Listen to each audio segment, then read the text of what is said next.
Okay, good morning, everybody. It seems like we just started Makos and now we're about to finish it. So we're on 24a, near the top, third line. So we had said yesterday that there are 613 mitzvos in the Torah. Bo David v'hamid al chasasrei. David HaMelech came along and he based them, I would say, on 11 commandments. Dichsiv has written, Mizmor David, Hashem, mi agor b'yalecha, who will live in your tent, mi yishchon b'harkashecha, who will dwell on your holy mountain, holich, who will do that? So then start counting. Holich tamim, one, someone who walks in purity, completeness, innocence. Poel tzedek, who does just righteousness. That's two. Dover emes bilvavo, speaks truth in his heart. That's three. Lo ragal al lishono, doesn't have any gossip on his tongue. That's four. Lo asol l'reu rad, has not done anything wrong to his friend. That's five. V'cherpa lo nosal krovo, hasn't had any disgrace because of a relative. That's six. Nivza bien of Nimas, one who, if he sees, excuse me, if he sees something embarrassing or shameful, then it's repulsive to him. That's seven. Asiri Hashem Yichabed, honors God-fearing people. That's eight. Nishbal Har v'Layamir, he can swear even if it's bad for him. What he swears, he's not going to he's not going to violate his oath. That's nine. Kaspa l'nasa menashach, doesn't lend with interest. That's 10. V'shochad al naki l'lakach, doesn't accept bribery for innocent against an innocent person. That's 11. Also, ela lo yimat li'olam, one who does these things will not be tripped up, will not trip up forever. So David says, like, what do you really have to do? These 11 things, okay? So now the Gemara is going to analyze the 11 things. Holich Tamim ze Avram, one who walks in purity, righteousness, or whatever, however you want to translate it. This is Avram Avinu Yosef. He salich l'fanai ve'etamim. God told Avram, walk before me and be tam. Perfect, innocent, whatever. Paul Tzedek, what is someone who does righteousness? Kigon Abu Chilkio, like this guy Abu Chilkio. This is Abu Chilkio is referred to elsewhere as the grandson of Choni HaMa'agel, and he was so careful with his employment that he wouldn't even talk to anybody while he was working because he didn't want to take away focus from his job. Dover emes bilvavo, one who speaks truth from his heart, kagon Rav Safra. That is like Rav Safra.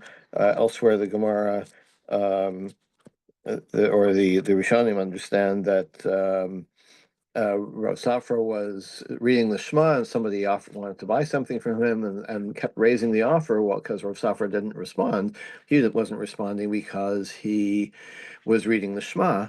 And so when he finished, he went back to he agreed to sell the object for the original price. So he didn't want to take advantage of, his, like he had determined internally that he's going to accept the internal price, and so that's what he accepted, even though the offer had gone up. Lo rogal al shono, somebody who doesn't slander, is a Yaakov Avinu. This is Yaakov. When Rivka proposed to him that he tricked his father and get the Bechorah and dress up as Esav, he said, well, maybe my father will feel my skin and I will appear to him as somebody who's deceiving him, which he didn't want to do. Now, ultimately, he did it, but we're going to blame that, I guess, on Rivka. But Yaakov was not interested or not excited about the idea of deceiving his father. Someone who has not done bad to his friend. This means somebody who doesn't try to encroach on his neighbor's livelihood. Right, the idea of masi gvul is related to this. Hasn't doesn't have any disgrace because of a relative. This is somebody who is close to his relatives, despite everybody's. We all know people or ourselves who have relatives who have flaws, and yet we hold them close. Nivza b'yan of nivas. If you see something shameful, he is repulsed. Zechizkiel Hamelech. Shagirer Atzmos Aviv b'mito shel Chavalim. So Chizkiah was the son of Achaz. Achaz was a wicked king, and so when Chizkiah buried him, he didn't put him in a coffin and treat the body respectfully. He dragged it along the ground on a bed of ropes. Um, V'yasirei Hashem, of course, you could ask about kibbutz love, but that's a separate question. And anyway, the Gemara says you and your father are both required to honor me, God. So honoring of God takes precedence. Yirei Hashem Yichabed honors God-fearers. They Yoshafat HaMelech. This is King Yehoshaphat. Sheb'shal shayarah Talmid Chacham, when he saw a Torah scholar, the king would get up from his chair and kiss him and hug him. V'korei Avi Avi Rabbi Rabbi Mari, and he would call him my teacher, my master, etc. Nishbal Har Yamir, someone who makes an oath that's to his detriment and doesn't violate the oath. Rabbi Yochanan, do you have Rabbi Yochanan? Ehei betanis ad she'avo levesi. Rabbi Yochanan said, "I'm going to fast until I get home." Now, even though this is something difficult for him to do, and maybe physically not the best thing for him to do. And I don't know where he was when he said this. Was he on a trip? Was he at the base medrash? Also, I think if I remember right, Rabbi Yochanan was very heavy. Maybe he required food more often, and nonetheless, when he made this oath, he didn't violate the oath. Um, um, so I'm seeing a note here that says that it wasn't really a vow. It was said in order to not inconvenience his host. Um, but nonetheless, since the words came out of his mouth, even though he knew that it wasn't really a vow, he was just saying it, to be polite or to be helpful to the other person. Nonetheless, he kept the words that came out of his mouth. Oh, sorry, I missed one. Not lending money with interest. Even to a non-Jew. Okay, because otherwise, like, why is this mitzvah any different than any other mitzvah? But like, you stay so far away from interest that you won't even lend with interest to a non-Jew. Not taking bribery against innocent people. Kagon Rabbi Shmuel Rabbi Yossi. Rabbi Shmuel Rabbi Yossi wouldn't accept early payment from his sharecropper because he was involved in a case before Rabbi Yossi. So he would consider that, even though that's permitted, that's something that he owed Rabbi Yossi. But paying him early, Rabbi Yossi felt that would be too close to bribery, even though technically it is not. Okay, so those are the 11 things that David HaMelech said. This is what God really wants you to do. And it says someone who does this will not slip forever. Gamaliel would cry when he read this. I'm already said, what is David HaMelech saying? If you do all these 11 things, you're good, right? But if I only do 10 and I slip up on one, it's not so easy to live up to this list, even though it's only 11 things. But if I slip up on one, so I'm not getting the promise of lo yimot. They said to him, Miksiv osa kol el. It doesn't say one who does all these things. It says one that osa elix. If you do these things, I feel now. Even if you do only one of these things, you will not falter. If you don't say that, look at another pasuk. Al tutamu b'chol ela. And the Torah says, talking about the sins of sexual immorality, at the end it sums up and says, don't become tamei with all of these things. So does it mean that, like, don't do all of the arayos? Don't sleep with your mother and your sister and your aunt and with et cetera, et cetera. Like, is it saying that only if you sleep with all of them that's the love? Of course not. It's each one of them, any one of them, right? You can't sleep with your mother, one. You can't sleep with your sister, two, etc.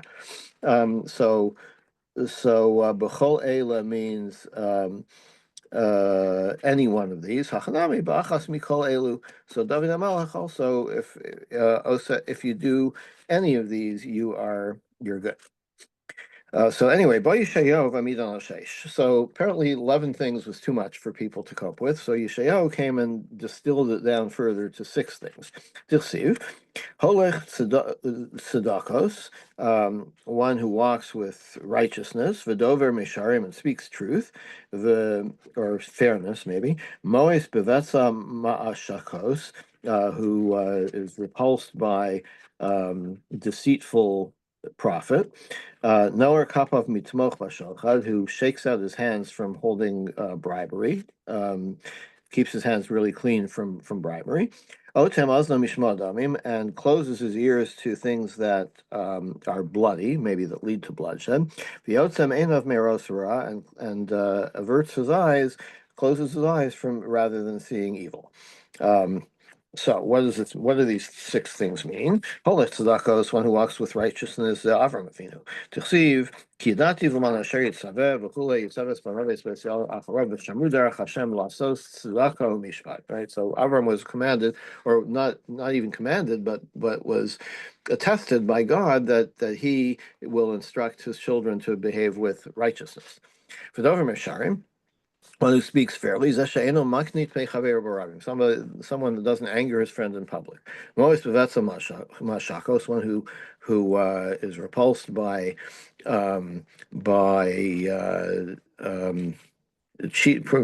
profit gotten by cheating. Could go to Rabbi Shmuel ben Elisha, like Rabbi Shmuel, who would not take the truma from somebody who usually gave his truma to somebody else, and he came across Rabbi Shmuel and he wanted to give him the truma, and Rabbi Shmuel refused because he felt like this really, in a sense, belongs to the other Kohen, or should go to the other Kohen. Otem Ozmo Mishmo Adamim, closes his ear from to something that will bring bloodshed. This means somebody who won't protest when he hears someone, a Talmud student, a Torah student being denigrated. Kidon Rabbi Elazar Rabbi Shimon, like Rabbi Elazar Rabbi Shimon. The Gemara in Bava Metzia says that Rabbi Elazar Rabbi Shimon was punished by having a worm come out of his ear in this woman's dream, who was being punished for not protesting against a derogatory remark made against the Talmud scholar. Well, why do you say he doesn't protest? But I would say no. I would say that he doesn't remain silent when he hears a protest. Yeah, so it's otem ozno, closing your ears to something. I guess that is understood to mean not reacting to something. Like you hear it, but you don't react as if you heard it. Right, but it says he would not, and then remain silent. That means he would say that he would object. He wouldn't have the the good thing to do is to object. Rabbi Elazar Rabbi Shimon is here being criticized for not fulfilling that. It's a negative story about Rabbi Elazar Rabbi Shimon. Right, so don't be like Rabbi Elazar Rabbi Shimon in this aspect. Oh, so that he would, but one should not remain silent. Exactly. But he did. Yeah. Right. It's just being used as a as a case study in this attribute. And the last thing, closing your eyes from seeing evil. Could Rabbi Chia bar Abba, Rabbi Chia bar Abba would not look at women who were standing and doing their wash. And I guess when you're washing and hanging things, you stretch and you show off your body. And he would not. He averted his eyes. Uksiv, and what does it say about these 6 things that Yeshayahu demands of people? Hu Meromi Mishkan. About that, at the end of that, it says that person will dwell in the heavens. Okay. So Micha felt that even 6 things were too much for people to keep track of, so he distilled them into 3. It's told to you, man, what is good. What does God demand of you? Ki'im, asos mishpat, do justice, Ahavas chesed, love kindness, and walk humbly with God. So what are these three things? Asos mishpat ze'adin. This means justice. Be just. Do things properly. Avas chesed, loving kindness. Zegmilus chasadim. That's actively the acts of kindness. And hatsnei alechas, and to walk humbly with God. Zehotzas hameis v'achnasas kala. This is mitzvahs like marrying people and enabling a bride to marry. Volodvarim v'chalachomer. Isn't this a chalachomer? Madvarim shein darkan lasos and betzina.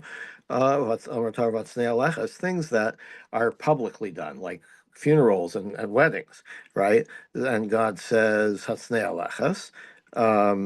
God says behave discreetly. Devarim shedarkan lasos and betzina alechas kamen kama. So things that are ordinarily done privately, you should certainly do it discreetly, or in a restrained way. Chazer Yeshayahu v'Amid Olam Shtayim. So Yeshayahu comes back. We already saw Yeshayahu with 6 things, but now he wants to distill it even further to just 2 things. Komar Hashem, so says God. Shimur Mishpat v'Asut Tzedakah. Keep justice and do kindness or righteousness. And Ba Amos v'Amid Olachos. Amos finally distilled everything into one requirement. Shnamar, Komar Shalom Beis Yisrael, Dirshuni v'chiyu. Like seek me out and you shall live. So that's really just one thing you have to focus on. Seek out God, and that will stand you in good stead.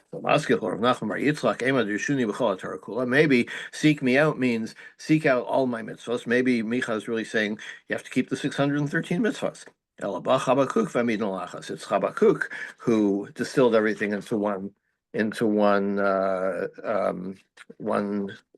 precept.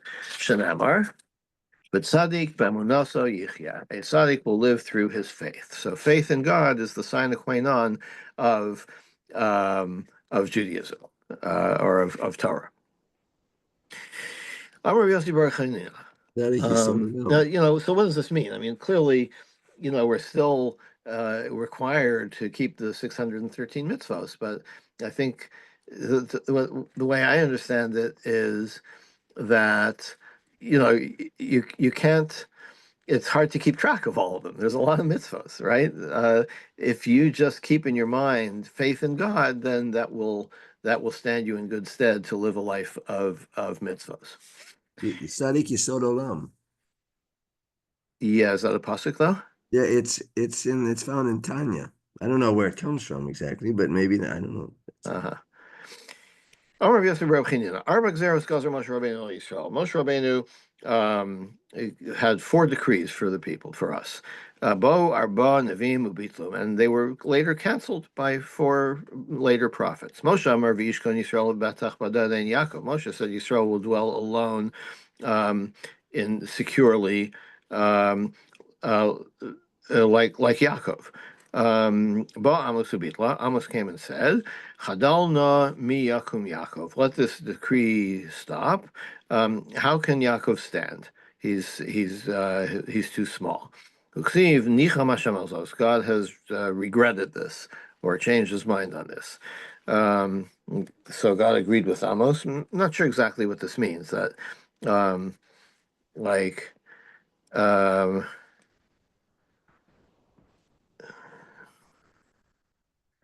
the Art Scroll understands this as that the Yisrael will only survive if they are righteous, and Amos said and Amos canceled this idea that we will survive regardless.